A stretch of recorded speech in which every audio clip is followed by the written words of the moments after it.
Don't forget to check out Words Don't Do It Justice at wddij.com. The Ruthless Wonder appears courtesy of 314 Publishing and Imperial Dreams Productions.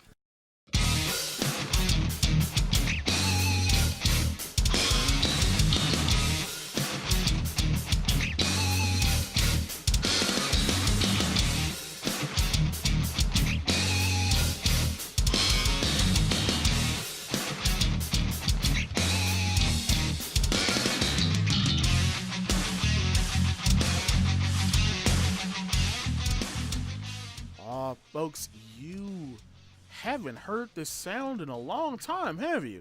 We've been away. We've been away. A lot of things have happened. I am probably a ghost voice to you at this point. So let me do this properly. Let me do this the way it should be done. I am the Ruthless Wonder, not a Ruthless Wonder. And in case you missed it, we are back on a whole new show. This is no longer the Wrath of Ruthless. We have revamped everything, and words don't do it justice. Check it out, folks. You are now welcomed to the Ruthless Club.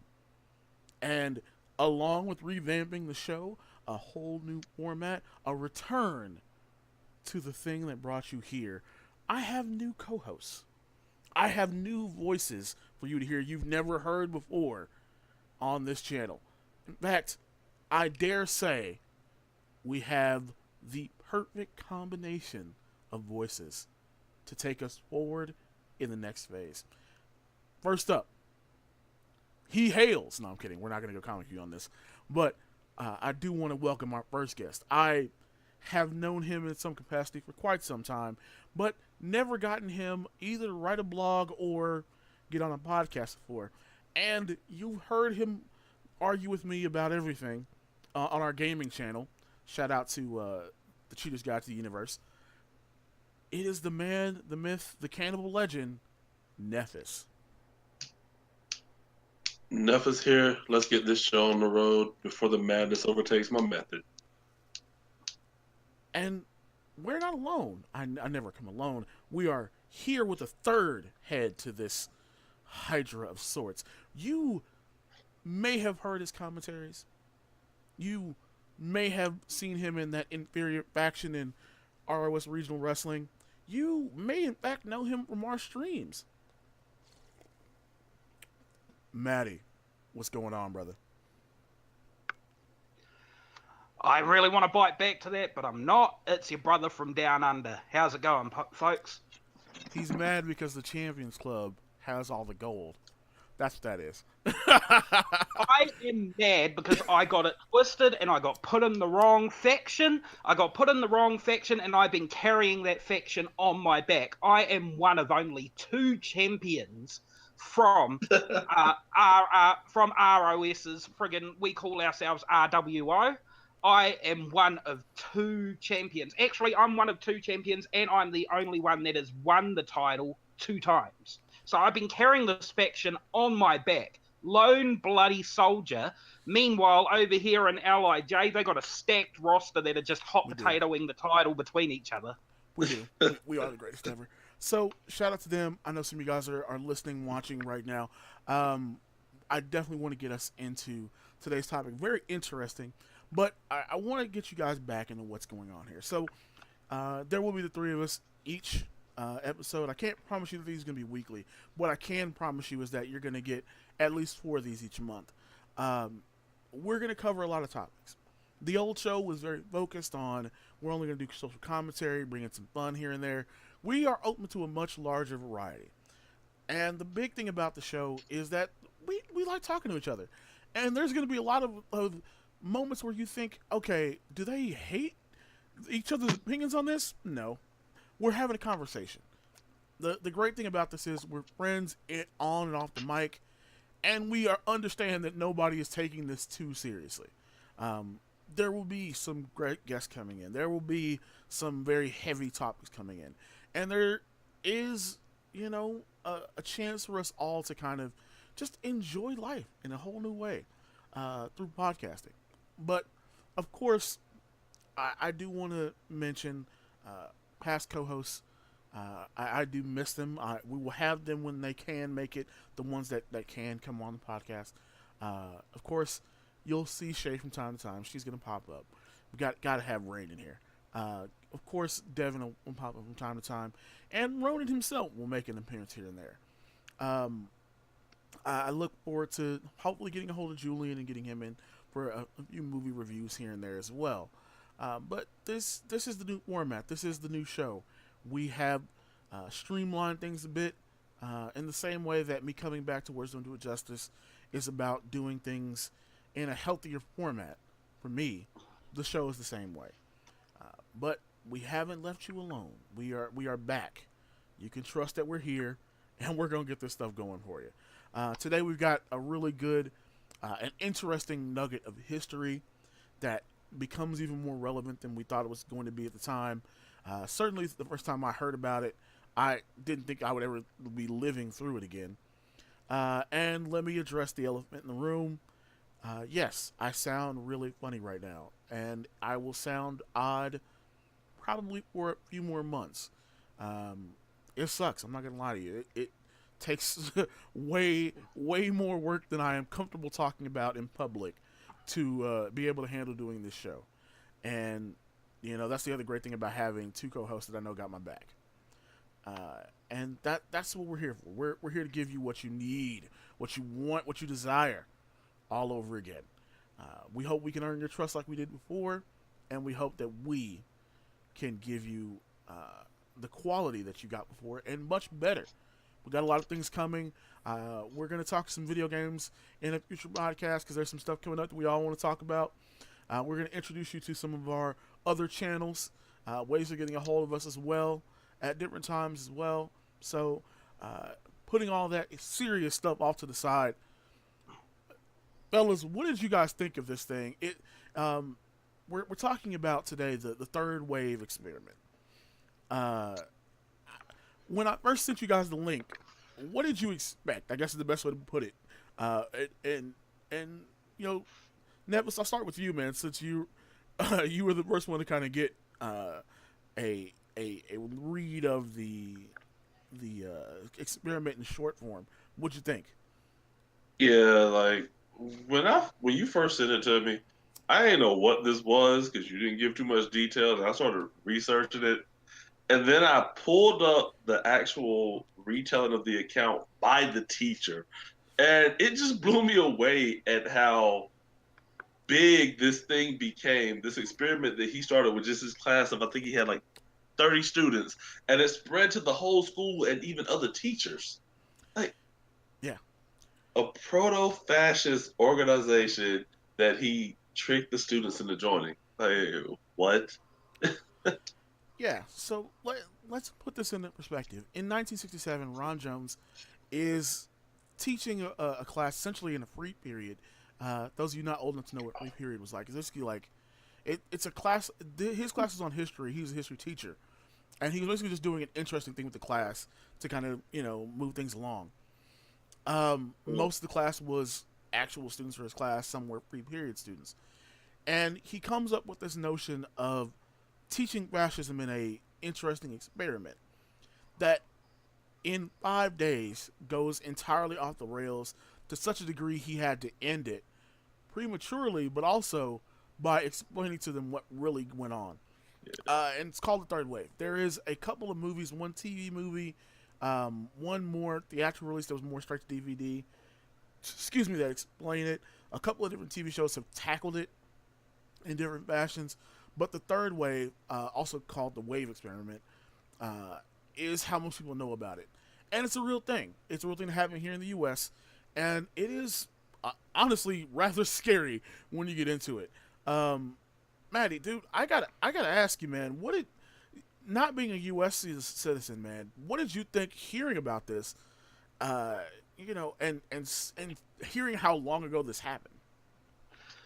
Man, the thing that really interested me is how you can draw parallels between what happened in 1967 to currently what is happening namely from what I, as an outside observer, what I am seeing happening within the United States now. That happened in 1967. We are now in 2018. There is such a gap in time, but yet what happened in 1967 is still very relevant even now. Man, that scares the crap out of me. It's like, this thing was almost prophetic, but yet when I read through the article that you sent me, I was looking at it like, at first I'm thinking, right, so this guy's probably doing this to teach a lesson of how the Third Reich operated. I mean, he even used things like pulling the students into separate toilets, like apartheid and stuff like that. Yeah. It started off well. What started off well meaning ended up placing these kids in danger. Did it really achieve the goals that it set out to do? Now that's a hot topic that could be debated, and we'll probably cover that going on down the thing. But I'm just going to say, man, it is crazy how out of control this thing got. Intellectually, the idea sits right in my head in terms of there's no better way to teach people something than actually putting them in the situation. You can talk textbooks, you can talk, you can talk theory and all of this kind of stuff, but there's no better way to teach somebody something than actually putting them into a situation and them looking around and going, wow, is this really how it was? But yeah, as I said, as things got on, things got really crazy and really dangerous, and that has its analogues to me, which is even more crazy, about what is happening in the United States now. Well, and certainly, I think let's give some historical context to this for people.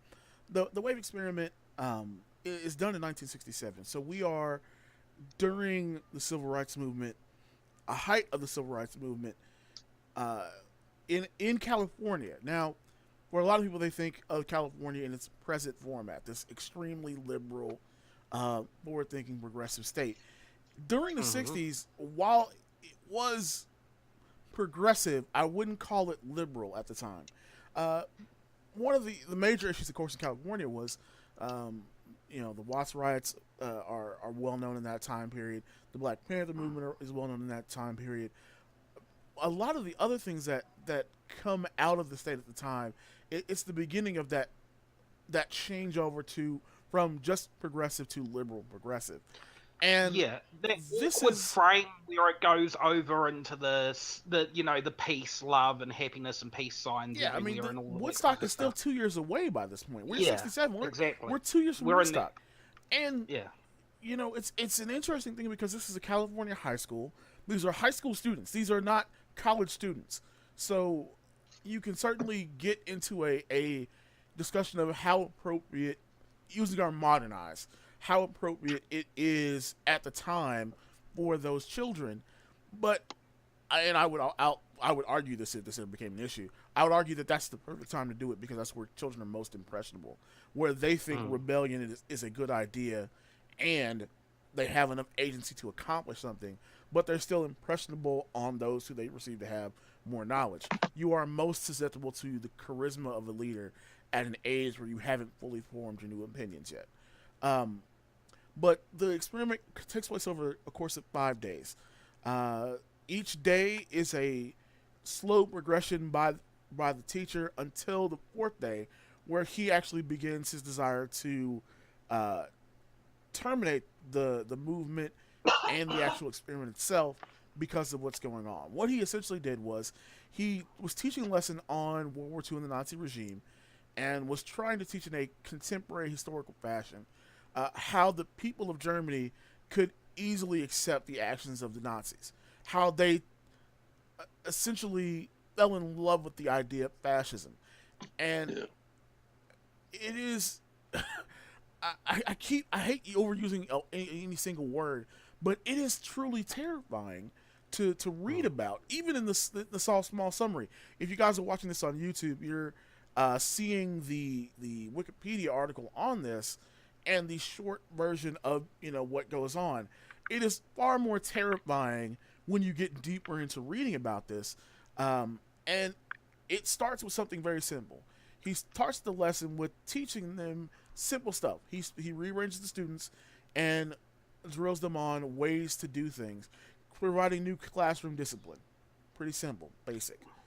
He Yes. then moves on to molding how they approach the rest of the community and giving the movement a name and giving it its own kind of propaganda, giving it a hand signal to use to each other, teaching the students to use these things they're learning in the class outside of the classroom. And on the third day, it gets into the entire school joining in. People are snitching on each other for not doing things correctly as he requested. There are students coming into the class who weren't initially in the class. Like there's a lot of sudden motivation to do things, and it's coupled with the students actually are doing better academically. And if I go ahead. can I interject for a second? One of the things that got me when I was reading it, and it was talking about the third day, is he said he went into the teachers' lounge, and the principal walked in and gave him the salute. Like the principal of the school, who has no part of this, walks in and greets you with the salute of this.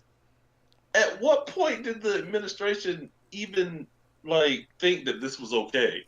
Like, I understand that the 60s was a different time period, but I can't imagine a principal just picking this up, especially coming out of the war and everything, and not noticing the similarities, and at least not having the sense to question him at least a little bit.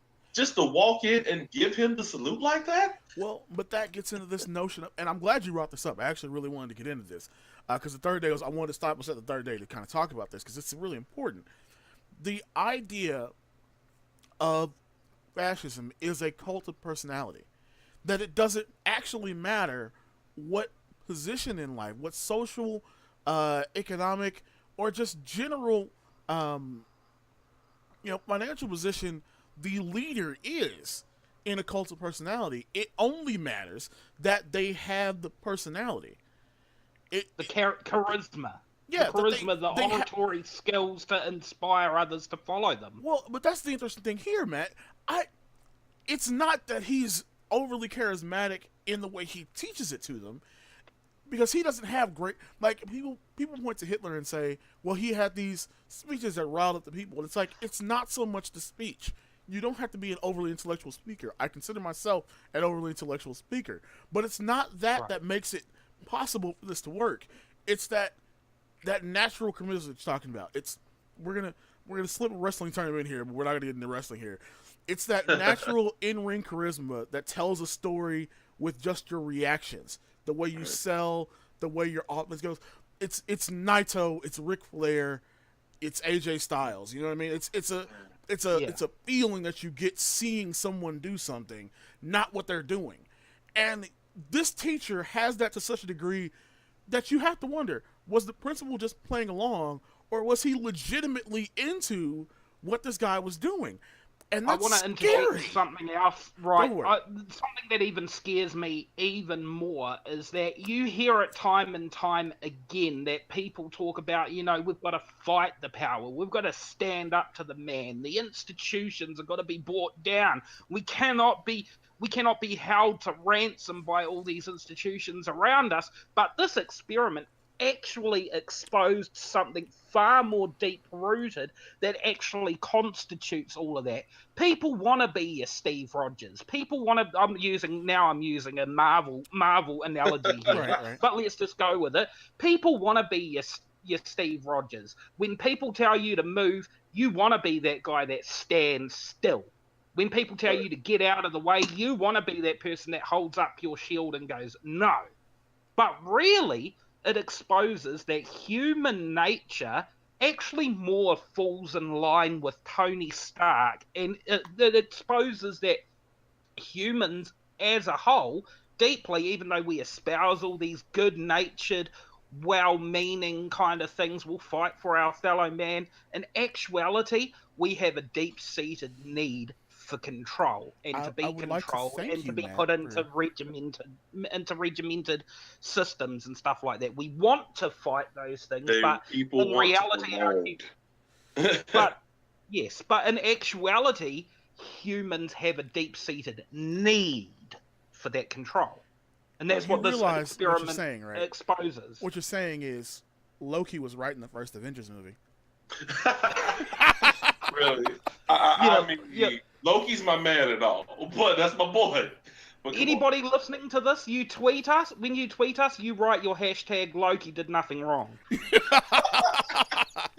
Hey, Loki And never of course, does anything wrong. as always, folks, send your hate emails to yourruthlesswonder@gmail.com.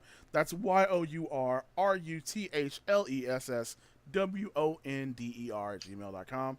I'll be happy Because to I know you're already respond to some of mad. those. But here's the real thing. Like, you're saying that, and it's one of the things I discussed this in a blog piece when I came back to Words Don't Do It Justice. Human beings have not evolved to the point where we can handle what you said, the Steve Rogers approach to society. We'll have Garrett Smith on at some point here in the future, and Garrett is a really good friend of mine. He's also a very open communist, and he has been for quite some time. And he and I have a very interesting discussion on history all the time because of how he views things versus how I do. I say, yes, communism should be a goal in the future, but human beings haven't evolved to the point where they can handle that. We have outstripped our vocabulary and understanding of the world has outstripped our ability, and that's what this experiment essentially exposes. Even if you are, let's use a non-fascist example. Everyone wearing a Che Guevara T-shirt that isn't a communist is falling for the cult of personality. Mm-hmm. You ain't heard a Chase speech in your life. You ain't watched the Motorcycle Diaries. You have nothing to do with communism, but you bought the T-shirt because you liked it. It was. And you also bought the T-shirt because you bought the T-shirt because all of your friends were wearing the T-shirt as well. And you didn't want to be left out. That's the cult of personality at work. That is how fascist dictators take power. And the scary thing, and Nefas, I want to get back to what you were talking about. The scary thing about that administrator is the only person that could have taught that to him, the salute, was a student. So not only are you acquiescing to someone in a lesser position inside your institutional structure, but you went to the subject of your institution to learn how to praise the person in power. Right. And it's a behind the scenes power. Like, that's the scare. People, I hate saying terrifying so often, but that is terrifying. And if you're not scared, something's wrong. Look, I'm looking at the teachers, recounting of this as we're talking, and because I was looking for where he was talking about the principal. And another thing is, like, he says the school cook asked them what a third wave cookie would look like. The school cook wanted to know what kind of food to cook for this organization. And then he says, and I quote, I said, and then he goes on to say, our principal came into an afternoon faculty meeting and gave me the third wave salute. I saluted back. He didn't even greet the principal with the salute. The principal came to him with it. Yeah. Which means that he was the one in higher position. Like, that. You're just giving up your power at this point. You're the principal of the school, and you've now said, I may be the principal in charge of this institution, but this is my leader. And, pretty much. And good or bad, we're good or ill, him making that non-verbal communication says to other people, all right, I need to follow this person's lead. The even more scarier thing that you're highlighting there, though, you also mentioned that before, people were snitching on each other as this experiment went on. Telling people, snitching on each other, oh, he wasn't doing this correctly, he wasn't doing that correctly. He didn't do the salute. They were coming to him. So the thing that in my mind there is you're now talking about a police state that is now evolving, right. And what that and that sort of thing also scares people to fall in line and act like sheep. It also scares people like the principal now. He's acquiescing to the student who, in order to gratify the leader, because he's scared. He's also, there's fear tactics and all of this sort of stuff being pulled into play now. The principal is doing that because he's scared that he's the one that's going to be getting snitched on if he doesn't do shit correctly. Right. Because imagine you're a teacher at that school. Like let's take the this was all an experiment out of it. Imagine you're a teacher at that school and you're at that staff meeting and the principal walks in, goes over to another teacher that you know has the same job and gets paid just like you do, and salutes him. Yeah. If you don't go, what the fuck is going on here, and either try to quit and get out of there, or start falling in line, you're in trouble. Yo, I need to go. This is not for me. Or I better start doing a salute to this guy too, or I'm going to be on the hit list. Exactly. That's exactly what you think. As far as the people running back and telling on each other, another thing that he did during the third day, he handed out membership cards. Yes. To the yes. Talk about it. And only three people did he assign the role of being the tattletale, the police, to come back, to tell him, to inform him what's going on. But even though he only assigned it to 3, and he didn't tell which 3 he assigned it to, everyone was coming back to him. Can I get a shout out to the Gestapo up in here? and that's the thing. It's deeper than the Gestapo. All right, everybody remembers reading 1984 as a teen. Right. Yes. This is so much exactly the tactics that go on in that book, and this is before that book comes out. This is true. It was. And could you, like, everybody's a snitch. Big brother isn't watching you. Everybody's a snitch. Big brother. Yeah. You have an entire school of snitches immediately. And here's where we go into, again, terrifying territory. It's not like it was all negative. Because of all the snitching, people's grades got better.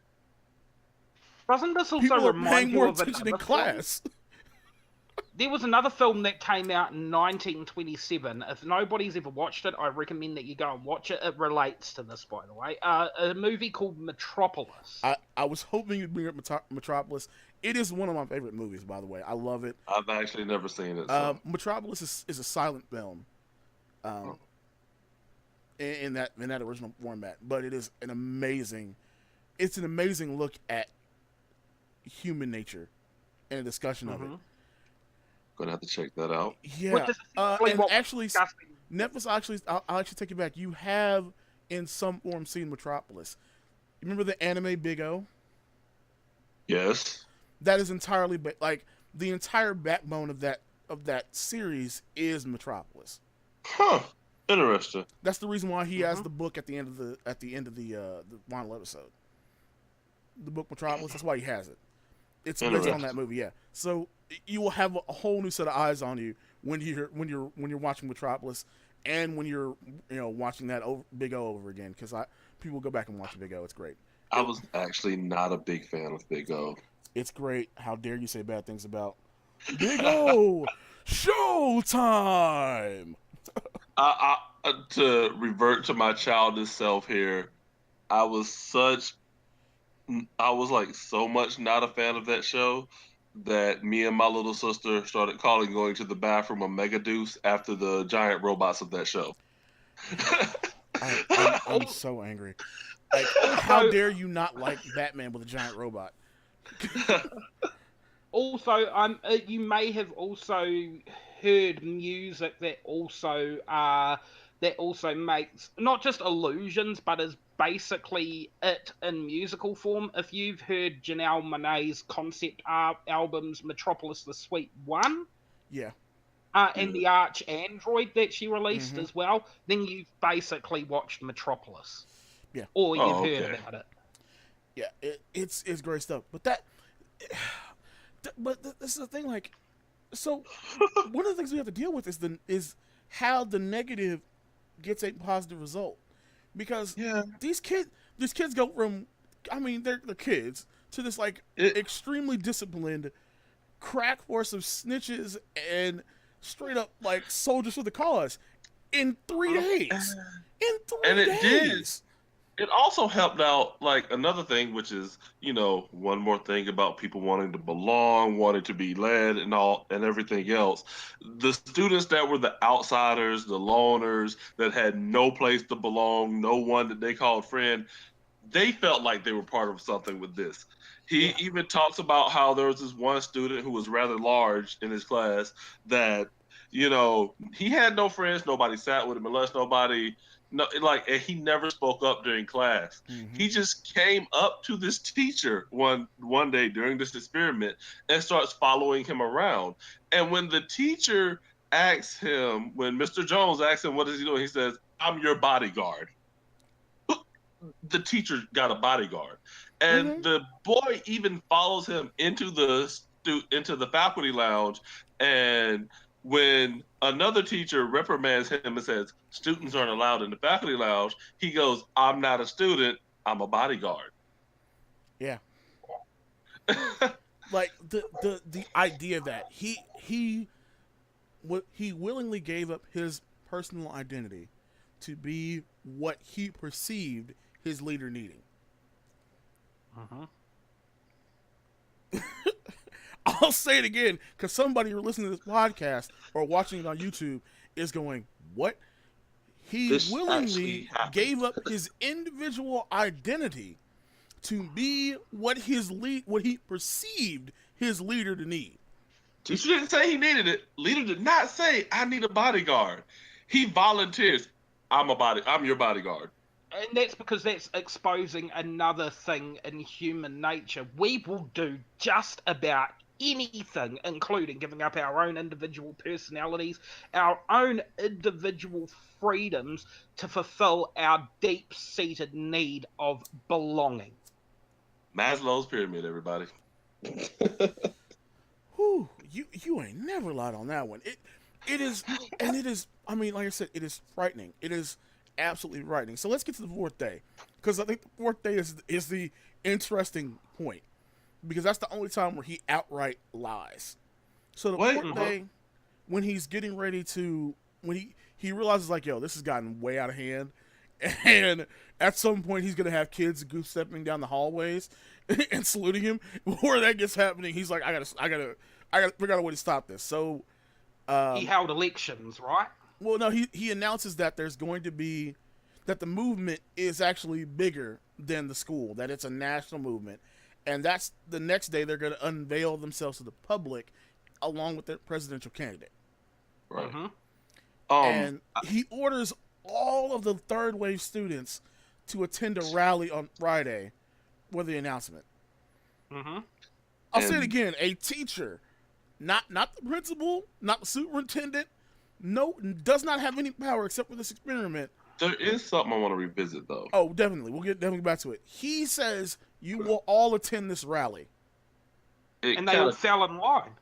Yeah, there's something I want to revisit, though, that does tie in with your with the fourth day. It's just that he did point out that during the third day, there were 3 women students who were the most intelligent students in his class, who, because of this new system, not only were they the only ones that actually analyzed this, but because of his new system, they, it kind of removed the benefits that they had from being at the top of the class. Because, with everybody being part of this one cohesive group, the individuality no longer mattered, and their individual intelligence didn't really play a factor. These 3 students went and told their parents about it. And during the fourth day, before announcing that, they were having this presidential candidates, he designated a few students, I think he said maybe 4, to take these 3 women students, these 3 young women, to the library and detain them while he made the announcement so that they could not hear. And he stationed guards at the doors during this event to keep them out. You must ostracize the other, for he is not of Germany. Exactly. And another thing about him being this power, and those students did that willingly. Willingly. They willingly detained other students to keep them from hearing the words of their almighty leader. I'm surprised he didn't make those girls wear like a sticker or some such as an allegory. You get a Some Stormy kind of Cloud some sticker. kind of You badge get a on their Stormy chest to Cloud denote what sticker. kind of person they were. I don't know You what get that a could sad be. face sticker, man. You get a sad face or a Stormy Cloud. That's it. Yeah. But another thing, like where you said a teacher, emphasis on the fact that he's a teacher. Mm-hmm. He brought in his friends who were not teachers, other adults, to come into this assembly and pose as reporters. Nobody said anything. Nobody checked their credentials to make sure they were actual reporters. You had people in this school with cameras, adults that the administration did not know here Yeah, because but this teacher has it here. why are you going to question your leader in anything that he does? You will just not sit there and question. accept that But you it's the accept fact that everything nobody he does thought is of for the good this. of the nation. I can't imagine nobody thinking of this. Like, not even the principal saying, "Hey, or what are these people doing here?" But hey, Actually, look, the principal's not questioning it because he respects the leader. He's part, yeah. He is you have third a way. point. The principal is third way. Remember, he's Yeah, one of us. it goes back to you don't question your leader. You accept that everything that your leader does is for the good of you all. We have always been at war with Eurasia. What are you talking about? East Asia has always been our ally. No, wait, I'm sorry. East Asia has always been at war with us. Eurasia has always been our ally. Big Brother is watching us at all times. Mm-hmm. We must stop the great enemy of Big Brother. So no, I'm not actually surprised. I'm not actually see. Whereas, considering everything that's gone on, I'm not actually surprised that nobody questioned him because at this point, everybody is so deeply entrenched in the wave. They are following all the protocol. They are goose stepping in line at this point because if they don't, they're afraid that they're going to get snitched out to the quote unquote secret police. We have now got a true blue police state in force at the school that nobody dare question the leader. So that's why I'm not surprised. We're basically the Third Reich is in full force in the school right there, right now. I'm not surprised that nobody's questioning nothing at this point. Right. And I don't know. I'm not going to cast doubt on the teacher. I don't know. But he did say that one of the reasons he devised this elaborate way of drawing it to a close, he met the student that I was talking about earlier, who's the bodyguard. He mentions him by the name of Robert. And he's just like, he says that he couldn't just stop it cold because that would leave people like Robert who were loners who had finally came out and exposed themselves as trying to be part of the group and gain friends. And he said if he just stopped it cold, told everybody it was an experiment, and just dropped it cold turkey, it would leave them hanging. He didn't want to do that. Mm-hmm. And that's a crazy thing. Like, think about it. This is all right. Let's put this back in perspective. The book 1984 comes out in 1949. It's not in curriculums until the mid 1970s. So we're 3 years from this thing becoming as widespread a use in schools as it is now. We're 2 years before Woodstock. Hunter S. Thompson is still dropping LSD in Haight-Ashbury at this point. Dr. King is essentially being shot at this point. We are not done with the civil rights movement at this point. Like, there is so much still going on in this country, and no one's catching any of this. Like, we are 20 years from World War II at this point, and no one's catching any of this. No, this is prime baby boomer generation stuff. All of this shit that's happening within the school, it actually goes back to basically this is an allegory for human nature, and it's crazy because in 5 days, the school he was able to basically within 5 days he was able to turn a school into a military state in 5 days. But it is not so surprising when you look at the fact that we as humans are so we are so easily led down the garden path by the Pied Piper because we as human beings rarely question anything that goes on around us. And the reason for that is because of Maslow's hierarchy of needs, which Nefas talked about just before, and some of the most basic needs. Because if none of you are aware of Maslow's hierarchy of needs, go out there and have a look at the pyramid. There are self fulfillment needs at the top of the pyramid, psychological needs, and then the basic needs. And that feeds into the basic needs, which everybody will discard everything in life to fulfill this need. And they need security and they need safety. And when you have a police state where everybody is living in fear for their own safety, if they don't follow in line, that they're going to get snitched out and shit's going to happen to them, they fall in line. They don't question nothing. They don't do nothing about it because it's fulfilling their hierarchy of need of safety and security, which is very, very, very, very, very one of the key things that somebody needs. Yeah, and the reason why I say the fourth day is about the lie, this is the only time where he outright lies, and it's necessary because even more than just ending the experiment, the lie is the thing that will make the group work as a group. True. At this point, if he had kept things going, the moment where he makes this lie solidifies them as a force unto themselves that can be built upon in a bigger fashion. We are seeing, in saying that there is a national movement and that they have a presidential candidate, even if that candidate was him, even if that movement was just them in the school, he's already built his own army to move forward with. And I say army very specifically because they would have done whatever he asked. They would have. You have the authority of the school backing him. You have the students, popular and unpopular, falling for his cult of personality. They are in lockstep with his feigned ideology. Whatever that ideology is, good or bad, it doesn't matter. They are in the third wave and they will follow the third wave's principles. Strength through discipline, strength through community, strength through action, strength through pride. That's scary. That's absolutely frightening. So let's get to the fifth day because I definitely want to get to our comments post getting all this stuff in context. On the fifth day, during the rally, instead of a televised address from their leader, the students are greeted with an empty channel.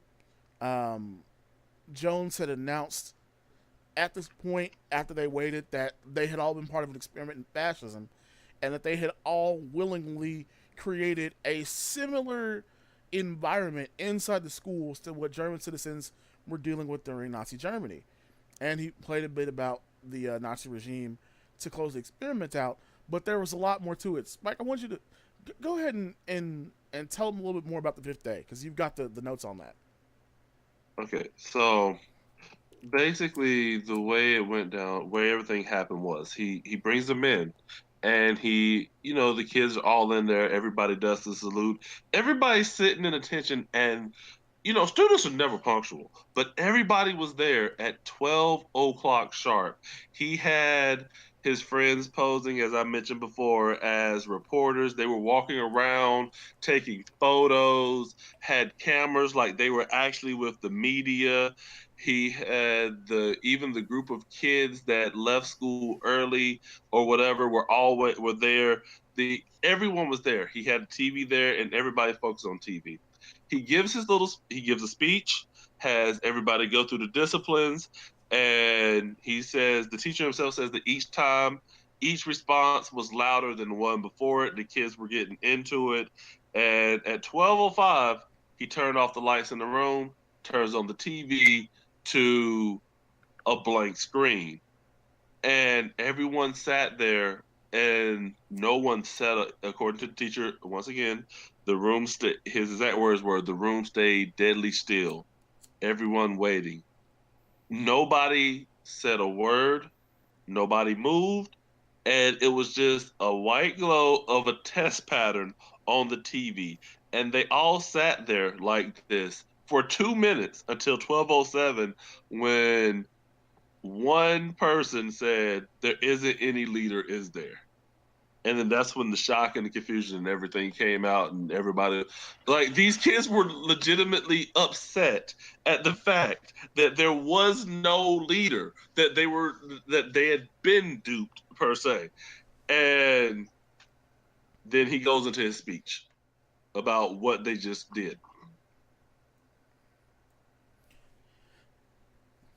Would you like for me to continue with Oh the no, speech? I was giving people a pause to take all that in, because that's a lot to take in. That is a like um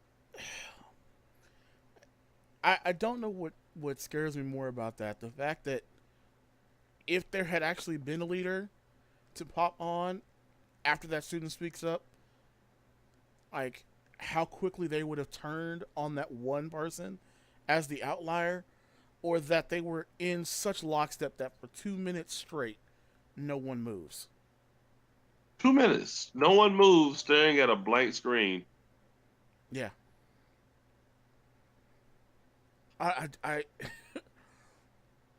Maddie, man, you are the non-American outsider here. You gotta give me your thoughts on that, because I know for me that is probably the scariest portion of this entire experiment. That in 5 days he had them in such lockstep that that crowd would have eaten that kid alive if the leader had popped up a second later. Being an outsider where that kind of system has never happened in my country. I mean, we've had our own shares of atrocities and all sorts of other things that have happened in my country. We have never had anything akin to fascism in my country, to be exact. That shit is just plain up terrifying. I mean, as Matt said, I'm sorry that word has been used so many times today. But I'm gonna say it again. I think this podcast show should be called "Just Terrifying" today, because I, that is terrifying. It is terrifying to think that these people at this stage are just so brainwashed, so mind controlled, that you can literally the leader can literally put on a blank screen and have these people sit there not questioning, not saying a damn word, not reacting, not saying nothing, not turning around to the people next to them going, what the fuck's going on? Mind my language, but what the fuck's going on? And all of that kind of stuff. They're just sitting there staring blankly at the screen. The level of control that he had over these people, it is. It's literally terrifying. Where's the freedom that we all take for granted? It really even illustrates that in this day and age, people do take their freedom for granted. Because when you have something like this, there is no freedom. But then when you Freedom also through have a system obedience, like this, strength through unity. We exactly, when you together. have something like this, people don't even question that they have no freedom at this point. They're willingly giving up their freedom for this sort of level of control. Yeah, that's terrifying. Absolutely terrifying to me. like, Nefas, one of the man, tell me. things he's. Yeah, tell me your thoughts on this, man, because this is. I was just gonna say, one of the things that he says to the students Mhm. that should have been a rude awakening to them, when he after he's revealed this, is he goes, "There is no leader. There is no such thing as the national youth movement called the third wave. You have been used, manipulated, shoved by your own desire into the place you now find yourselves. You are no worse or no better than the German Nazis we've been studying." He goes on and into how they they became a part of this group, and one of the things that drove them was the fact that they felt that because they were a part of this, they were better than those who were not a part of it, just like the Nazis. And that's why I want to bring up what I said earlier, is that did I think the experiment in itself was dangerous? Yeah, you shouldn't be putting kids in this level of danger. They're kids. They're going Let to me school. You let shouldn't me be make putting it them. even But But it's interesting because it teaches a very salient point. These kids now truly understand what Germany was like and why that level of fascism is dangerous. Let me make it even more dangerous for you, Maddie. There's something that we skipped over, Oh and yeah. it was that back during the third day, he picked. He picked. Let's see. He picked every third student and assigned them the role of going to the adjacent elementary school and teaching the posture to at least 20 elementary school students and getting elementary school students to join the organization. Yeah, that's crazy. I will It's Now send it you're you talking. out 2 by 2 into the world, teaching others in the way. he That is indoctrination. That That is it, indoctrination. it he went sent so them out as far. disciples to Yes. Yeah. teach. Because It one of the things that we have done, all right, this is gonna listen. We're getting into a lot of digressions here today, people. So just brace yeah. yourselves because we're about to get into one of my big ones. One of the ways that we, in our modern society, have gotten used to the cult of personality is easy to grasp understandings of higher concepts. Yes, in the course of these podcasts and my blog pieces lately, they have become more philosophical in nature. But one of the things that I have done is that there's something about the way you think now that you didn't think before you started talking to me. Whatever that is, I don't care what the concept is, because sometimes I take shit that I understand and grasp, and I make it easy for you to get because I think it'll help you. But that is just as dangerous as what he was doing here. He was saying, all right, I'm going to take students that are not all of them because I don't want a flood. I want someone who can be personal in teaching. And I'm not going to send them out to convert them by demanding obedience. I'm going to send you out to teach this to those willing to listen. And those willing to listen will teach more. And no matter what your personal life theology and life philosophies are, it has likely been taught to you the same way. And I didn't use the religious example of Jesus and his disciples for no reason. I used it because that is how you make your message receptible to people. And it can be And used for also, good or evil. The method is never good or bad. It is the thing itself. and then these higher concepts are also able more easily to be digested for everybody, is because people are already accustomed to these messages. They've been Exactly. hearing them for years. If you have ever gone to church once in your life, I'm not here to preach religion. I'm just saying this is an allegory towards it. If you've ever been to church once in your life, if you've ever read the Bible once in your life, regardless of what you believe, if you have just read the Bible, you have already heard that message. Yeah, it's Your comfortable mind to is you. already attuned to it. Exactly. You're already ready to listen when someone takes that approach. And that is what he's doing with that and it, like I said, he explains the cult of personality in its three forms: propaganda, He had obedience. pamphlets. Yeah, propaganda, obedience, and direction. And I say it is those three prongs. Everything else comes as a subsidiary of those three prongs. It is either some kind of propaganda, be they the pamphlets, be it the hand signal, be it the platitudes, direction, what the goal is. Now, by the time he makes the line on the fourth day that there's a presidential candidate, that is also under that goal and direction. But at first, it's simply you are being disciplined so that the wave is stronger, because the third wave is the strongest of the three waves, regardless of whether that's true or not. And that goes back to propaganda and obedience. Direct, straight up, follow this in discipline, and it will make you better. These three things are a part of every cult of personality. And as long as you have the natural charisma to make it sound correct, it works. And when I was reading this, I was at work. Mm-hmm. And he describes the way he taught the students to sit on the first day. Straight up, your hands locked behind your back with the back of your hands against the small of your back to force you straight, and you sit like that. I tried sitting like that. Mhm. That is very uncomfortable. He had like the fact that so many were willing to sit in this uncomfortable position. Why? He had to really get this into their brains. You know why? It's Drilled in the it in. motto: strength through discipline, I strength know. through I'm saying, community, strength through you action, also know, strength through pride. you also know why they did this because I know why they did. I was just saying that in order for him to get them to do this, he really had to drill it into them.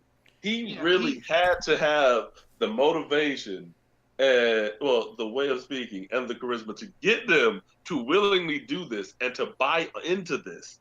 Because I'm not gonna sit my unless you got to be a damn good speaker and damn near hypnotize me to get me to sit in through any kind of uncomfort when I can relax and be comfortable.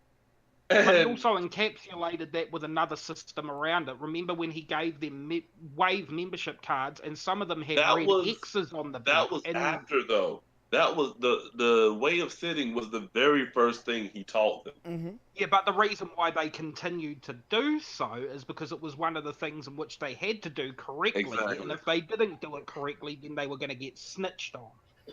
And they wouldn't get the card. Like, remember, you don't get the card Yeah. if you couldn't Right, do the sitting right. correctly. That was Maddie's not sitting right. it's just it's a goal system to reach through to get to the next level, and you feel more important the higher up you move. And it's Yeah, like I said, exactly. you know, we're using this cult of personality discussion, and shout out to anybody who's a Living Color fan that keeps hearing that in their head right now, like I have been every time I say it. I'm picturing CM Punk coming out in WWE right Oh now. no, what I'm picturing is the actual time I got to see Living Color live, and that was amazing. Shout out to Also, my boy when you say Solo. Nice. color, Solo's probably you listening say, to the podcast, and he's also a big Living Color fan, so shout out to him too. But and it's when you say In living living color, I'm colour. also thinking in living color, the Wayans brothers. yeah, man. It's one of those things. It's like thinking about this experiment in what it means in a larger scope is also very interesting because the one of the one of the things that it made me go back and look at are the things that we treat in the same fashion, and how easy it is in our current society for this to actually work. Because I will posit right now on this podcast that it would be easier to pull this off right now in a high school than it was in 1967. That it would be even easier right now to turn this in 5 days from a classroom to a citywide thing, and I possibly would even on social media. it's not even just Yeah. social media. It's the idea that cults of personality with more access mean faster movements. It is telling that you can expose someone on social media for doing something wrong. These white people that have been calling the police on black people just existing, and they're fired from their jobs before the next day's over. Like, these things are happening because information moves so much faster. Disinformation moves just as fast.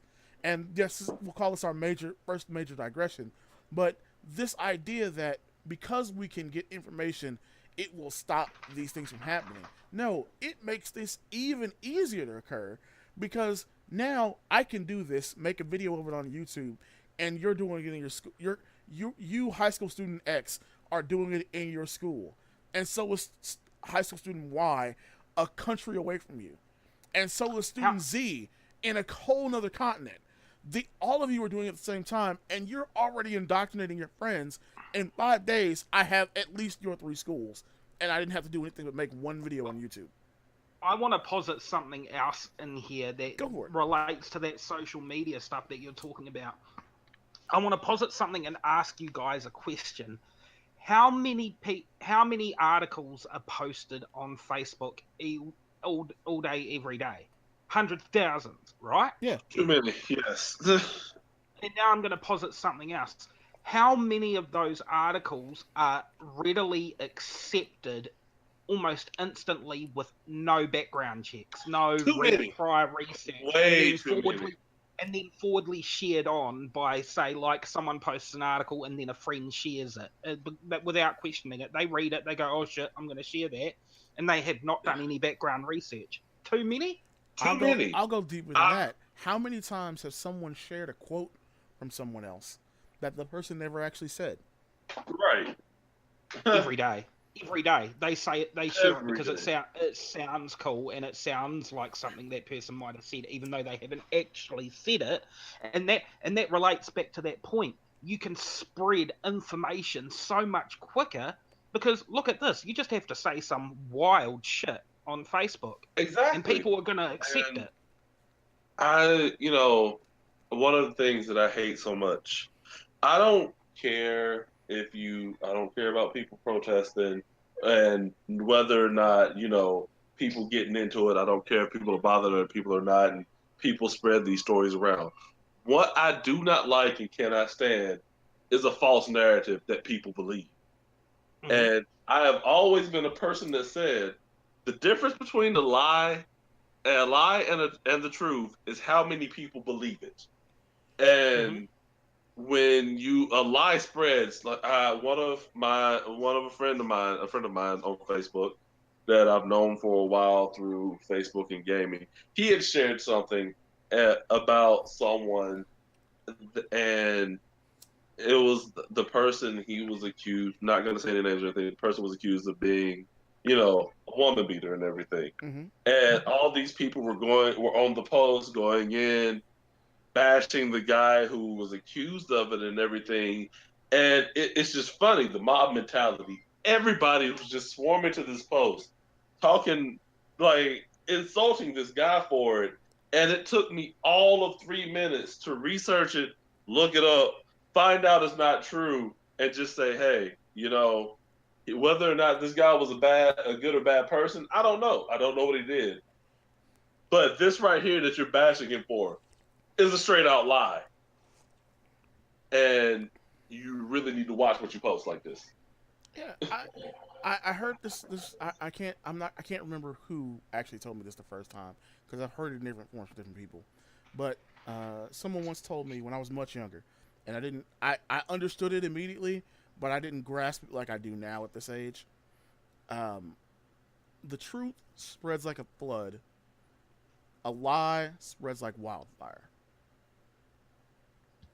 Hmm. and the meaning in that is very particular. And if you didn't catch that, I'll say it again, folks, so that you guys can catch that and think on it for a little bit as we continue this discussion. The truth spreads like a flood, and a lie spreads like wildfire. And I want you to think about that for a second. The flood takes some serious time, but it can do some serious damage. But a wildfire is uncontrolled. It rages And it goes, and everything consumes. catches, Yeah, everything catches fire instantly. yeah, and and never is that more true with things like this.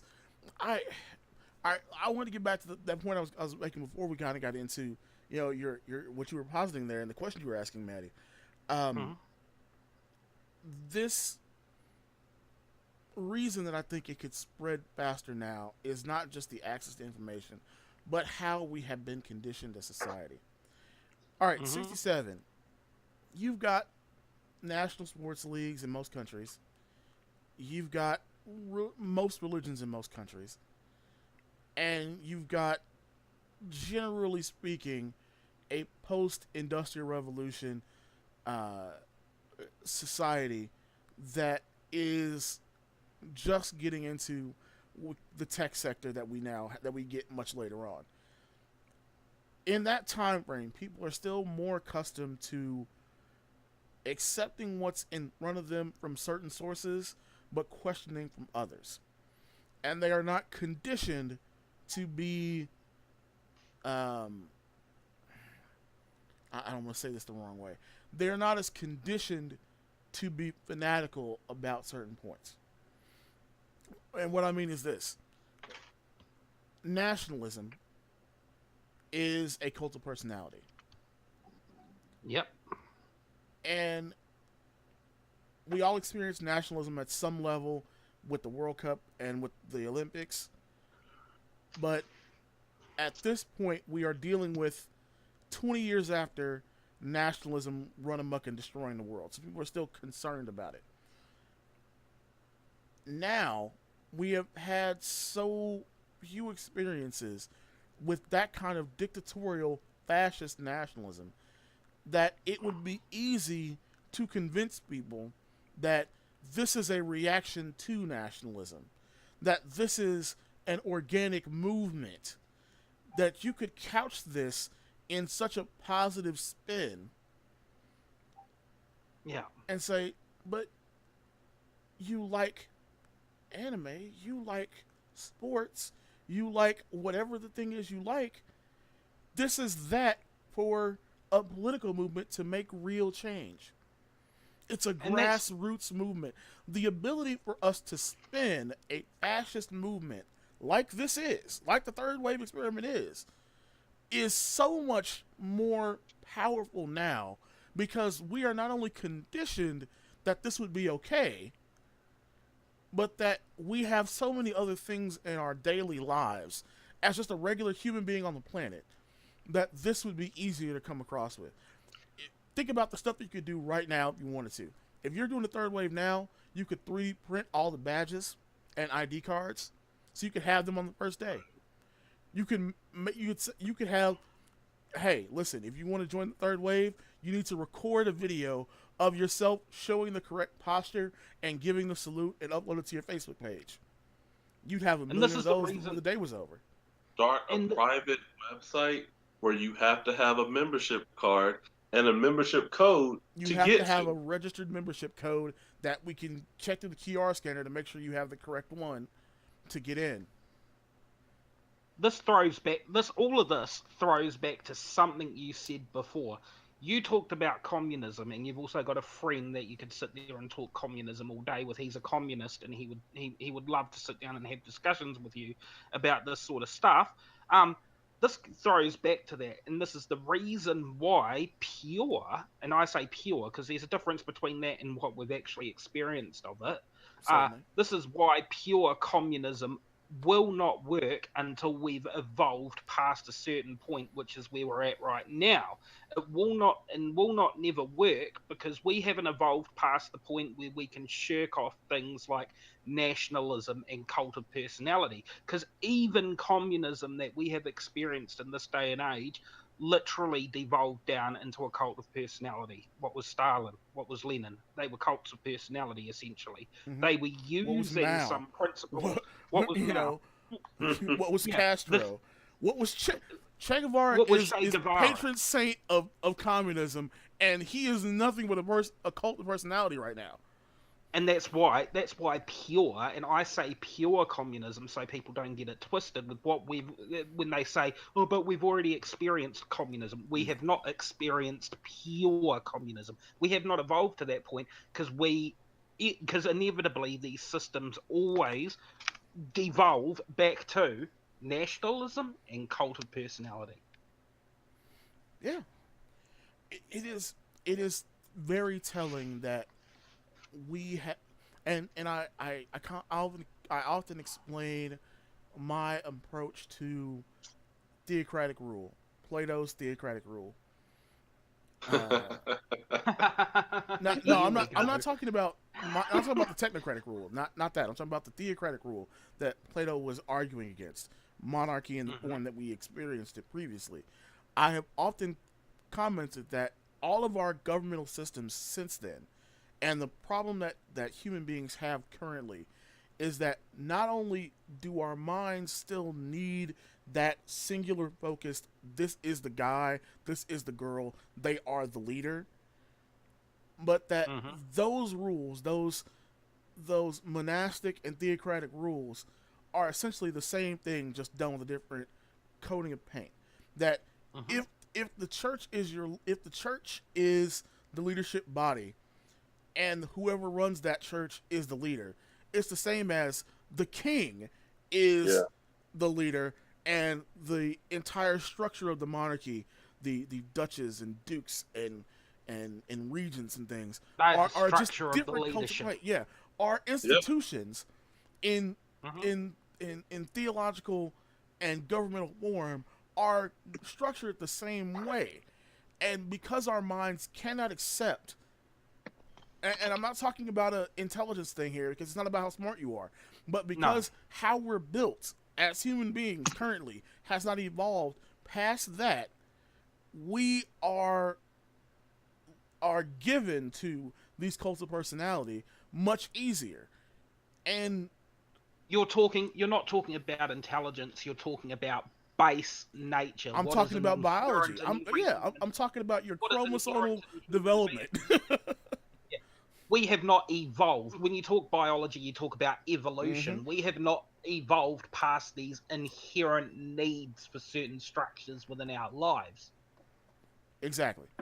And you know, I go back to Plato because I think that's probably the best explanation for where we are.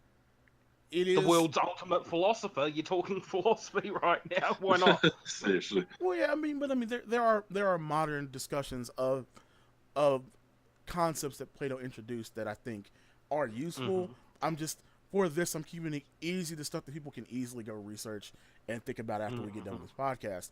I I I look at that and I say, okay, knowing this, the problem that we have with communism, with even real socialism, and human evolution is that we cannot account for basic human greed and avarice. I used to No. always that is always my comment when somebody says, "Well, why aren't you a communist?" It's because we can't account for basic human greed and avarice, and communism currently doesn't account for that, and it's because we No, haven't it's evolved not. enough to take care of it. Human beings need a kind of leadership, whether that's I'm always, in I'm your not gonna. family life, whether that's in your professional life. You need a person at the top of the company that's the guy, that's the girl. You need somebody in your household that's the leader of the household. In whatever it can be different for different avenues in each of these things. But when it comes down to okay, this decision needs to get made. Okay, well that's the authority figure. Maybe you are the authority figure, but you're relying on information from a particular source.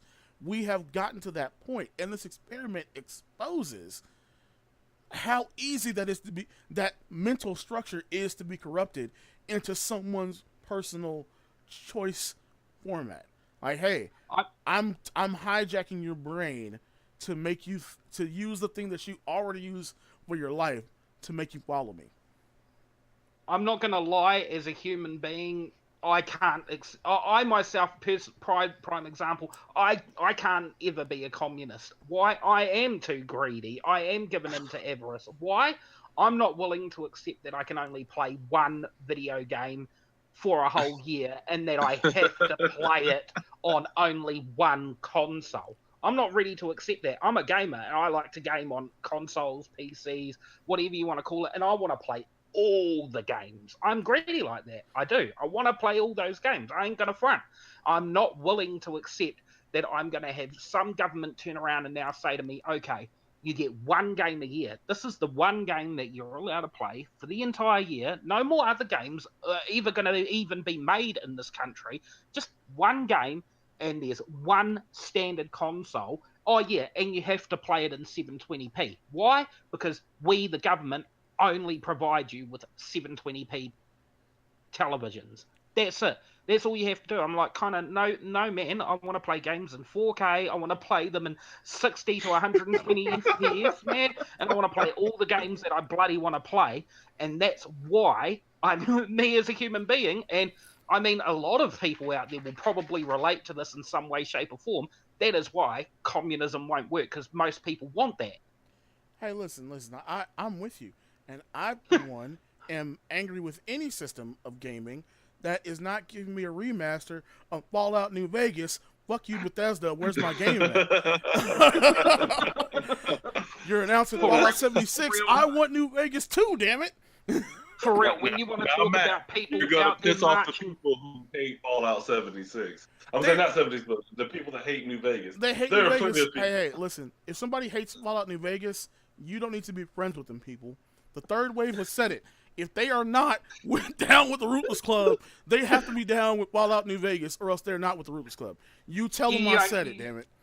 You don't need that kind of, and plus, you just don't need that kind of negativity in your life. It's going to lead to a toxic relationship, and you don't want to have to keep explaining to them how they're factually incorrect because the house always wins.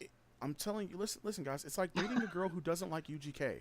If she's not going to rap the lyrics to International Players Anthem with you, are you really in love? Are you really in love? I don't think you are. Oh, but seriously, folks, I watched this because I actually watched the TV special. They just called it The Wave. It was literally just a made-for-TV movie in the 80s, still before I was born. Actually, funny story. And the interesting thing is, the Germans did a recreation in a modern German classroom as well, and I want to say 2007 or 8, somewhere in there. Mm-hmm. And I watched them both, and I just it's haunting. You will not unsee this stuff when you watch it, because you realize how easy it would be to do. And as a writer, to a degree, I look at this and go, it'd be interesting to tell a story of students rebelling against the third wave as it becomes more powerful inside of school. That would be an interesting story to tell. But I think I go back and I have to stop myself because I think, yeah, that would be interesting to tell, but that wouldn't happen. Those students would be ostracized to such a degree that they would join the wave. And, for those of you who have been listening to us, just to point this out, if you're part of the older age group and you think that this sounds familiar, but you've never seen the movie or never read about it, if you grew up watching PBS and happened to watch a show called Arthur, there was an episode based on this. Just let you know. Oh, yeah. But, I hate to go back, revert back to what we were talking earlier. There is one thing that has been, bugging me about this whole third wave experiment. Go for it. And it was the fact that when the 3 girls went and reported it to their parents. I've been sitting here thinking about it while you guys were talking, which is why I'll be quiet, because it bugs me that they went and they reported it to their parents.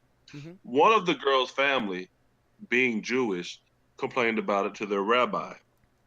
The rabbi called the teacher to discuss it with him, and the teacher himself said he was hoping that the rabbi would have been outraged, would have said something, made a fuss, so that he would instantly have to stop it.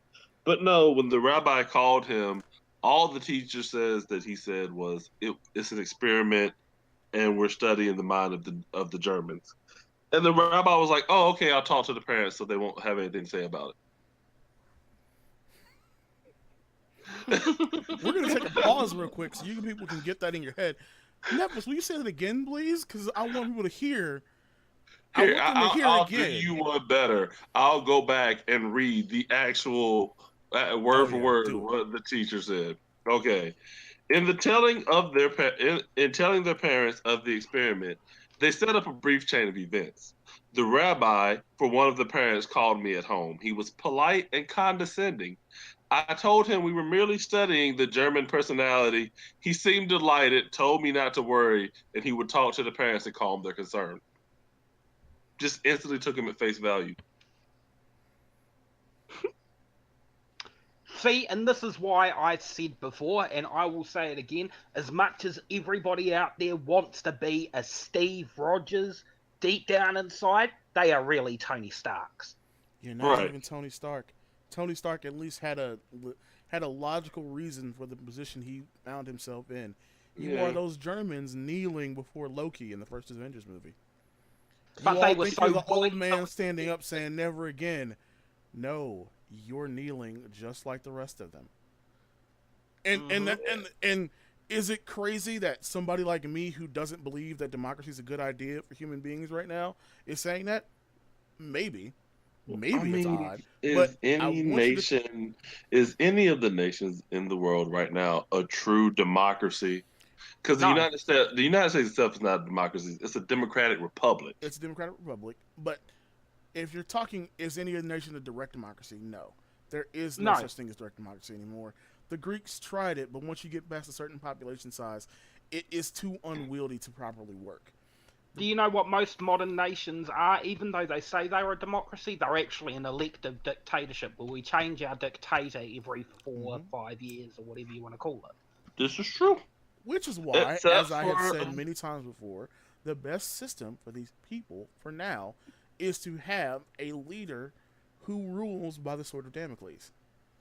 You are in charge until your will clashes too heavily with the benefit of the public, and you're removed. However you want to be removed is up to you. You can abdicate. That would be a lovely thing right about now. It would be, but every time someone says Sword of Damocles, I picture Brock Lesnar's ugly tattoo. Yes, here's the difference though. Brock's sword faces up, not down. Yeah. It's not a sword of Damocles if it faces up. But yeah, no, Nope. it's like No, but he said he got that tattoo because it's supposed to be the Sword of Damocles, and that is the sword of Damocles. Yeah. That the reason why it's pointing up is because it's pointing up to him because he is the Sword of Damocles, and I'm just like, yeah, okay. But every time someone says that, I just keep on thinking back on that, and I'm like, man, that's a fucking silly tattoo. It really That's is. all it is. It's a silly tattoo.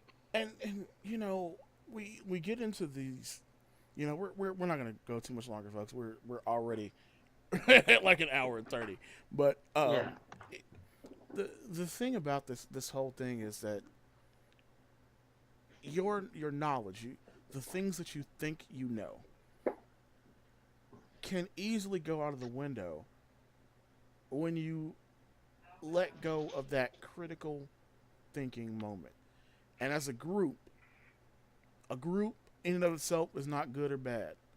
It's what the goal of that group is, what that group chooses to do that can be good or bad. This experiment is not just about showing the effects of fascism and how it can rise in the people.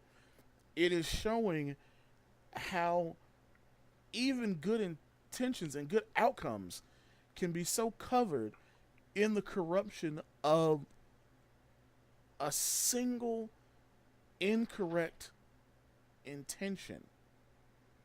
This teacher That's why wasn't that teacher trying to had turn to the stop students it. into stormtroopers for a new Reich. He wasn't That's why. leading them That's to why he destroy had to things. stop it. That's Yeah. why he stopped it when he did, Yeah. because he even recognised, man, this stuff's gotten way out of control than what I originally intended. The fact that one of the students' parents who had been in the war broke into the classroom and vandalized the classroom and was still there asleep when he got there the next morning is a hint that it was gone too far. Mm-hmm. Like, so much stuff happened during this experiment. It was just crazy. But imagine, and this is the thing that I hate scaring you as we get out of here, but we're literally getting out of here. But I want you to think about this as you guys go away from this podcast that we're on for you. Imagine if this teacher isn't the upstanding person he is, ending this experiment. Those kids and those teachers and that principal and those families involved would have done anything he asked, Including going into battle and dying for him. Yes. Yeah. And the rabbi himself willingly to remain ignorant of what was going on in the experiment. This is a rabbi whose Never. people have been subjected to the Holocaust. Let me Right. put that into that frame of context for you. Fresh from the Holocaust, no doubt. 20 years. Mm-hmm. Like 20 years. So just let this be a lesson to never willfully remain ignorant. Seriously. Yeah, Don't. your ability to question is, I mean, I hate using this word, but it is sacrosanct. It is the pinnacle of human intellect and evolution to question. Not question for questioning's sake, question to get more knowledge. Because if any student questioned, am I going too far? They could have stopped this experiment earlier. Mm-hmm. If, But as imagine if this thing proved, Yeah, if people another stopped teacher- wanting to question. If the Yeah. principal would have questioned it, it Mhm. wouldn't have gotten too far. Because what this guy has at these 2 points, the rabbi and the principal, he has the two major authority figures immediately saying, okay. One, Well, if I so could blind in his loyalty that he handed over a whole school in 3 days. Indeed. If there's And one, another so willing to just accept the teacher's word at face value that he willfully remained ignorant and did not question what was going on. Just, okay. Yeah. So listen, guys, if the it's good to be back. We're gonna wrap this discussion with everybody's final thoughts. Maddie, I want to get you first, man. Go for it. Give me your final thoughts on the whole thing in general, and then Nefas will get to you next. No problem. my final thoughts are actually really simple. 2 words, everybody. If you take anything away from what we've discussed today and anything at all, question everything. It's your brother from down under. Nefas, what do you got for me, man? Like I said before, never willfully remain ignorant. If something seems even the least bit suspicious to you, suspect, question it. Look for information. Don't just trust things that people tell you blindly. That's all I got for you. Signing out. And I normally am given to long-winded soliloquies about these subjects. Certainly, we could get into 1,000 other things off this topic, but the thing that I want to leave you with, my real final thought is the mind is terrifying, but it's at its most terrifying when you choose not to use it. It is its most terrifying when you shut it off. There is nothing like choosing to not. So think wisely. Listen, that's all for us here at the Ruthless Club. It's been a great first episode back. I have missed doing things like this, and unfortunately, like I said, I'm literally talking out the side of my mouth at the moment. But it's good to be back, at least doing it in the way I can. So, for everyone here at the Ruthless Club, everyone at Words Don't Do It Justice, Weekends Don't Do It Justice, of course, a soon-to-return set of bevy of shows on gaming, which Cheaters Guide to the Universe, our political show, Give No Quarter, and a wrestling podcast coming soon. I want to also thank, of course, our old partners and new, in name and not in name. Some of them don't exist anymore. We do miss you guys. Hopefully you'll get back together in some form. I want to thank, of course, the writers of the Words Don't Do It Justice, like Shay, of course. I want to thank everybody on Facebook and the Justice League. If you want to talk to us and get a hold of us for anything, that's the easiest and fastest way to get a hold of us. That is just WDDI Justice League on Facebook. You can, of course, email about things related to the shows by emailing wordsdontdoitjustice@gmail.com. If you have something particularly for me, you can go to yourruthlesswonder@gmail.com. I am, of course, on Twitter at MaxisX, the podcast, and the entire Words Don't Do It Justice family at WDDIJ on Twitter. Of course, shout out to our friends like Breathe the V, Steven Larson, of course, Brian Zane over at Wrestling with Gret. Love those guys. They're all good Twitter follows and friends as well. For Imperial Dreams Productions, 314 Publishing, and everyone else I have mentioned, charge it to my head and not my heart. We will see you all next time. Bye-bye.